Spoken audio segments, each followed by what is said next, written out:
ભાવનગર શહેરના બુધેલથી વરતેજ વચ્ચેના bypass road ઉપર સિદ્ધસર નજીક લગ્નની બસ પાછળ મિની બસ ઘૂસી ગઈ હતી, જેને પગલે 12 જેટલા લોકોને ઈજાઓ થવા પામી હતી। ભંડારિયા લગ્ન પ્રસંગે પૂર્ણ કરી બસમાં ઉમંગ ઉત્સાહ સાથે નારી ગામે જઈ રહ્યા હતા ત્યારે સિદ્ધસર પાસે નીકળેલી જાનની બસ પાછળ મિની બસ ઘૂસી જતા સર્જાયેલા અકસ્માતમાં 12 જાનૈયાઓને નાની મોટી ઈજા થતાં સરટી હોસ્પિટલ ખસેડવામાં આવ્યા હતા।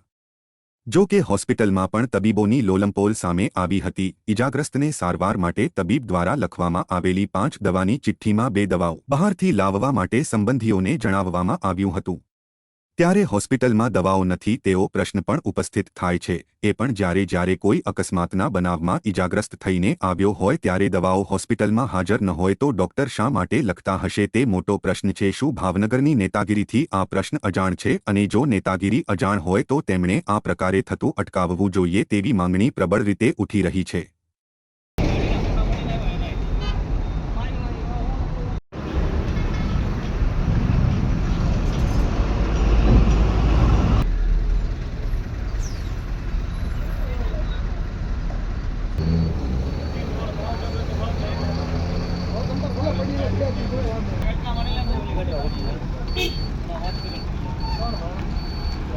લાઈન દર એટેથી બોલાવો ભાઈ ઉપટો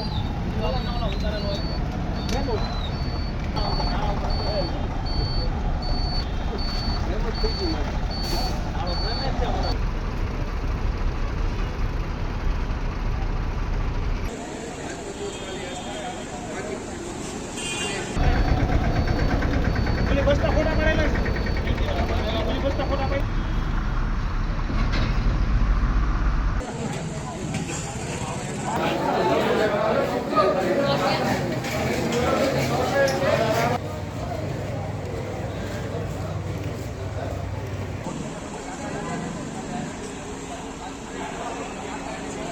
तुषारभाई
શું બનાવ બન્યો?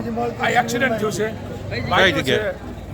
સિદ્ધસર વરતેજ રોડ પર શેની વચ્ચે થયું? બે બસ, મિની બસ ને મોટી બસ, કેટલા જણા વાગ્યું? 12 જણાને 12 વ્યક્તિ શું પોઝિશન શું અત્યારે? અત્યારે પોઝિશન સારી છે બધાની।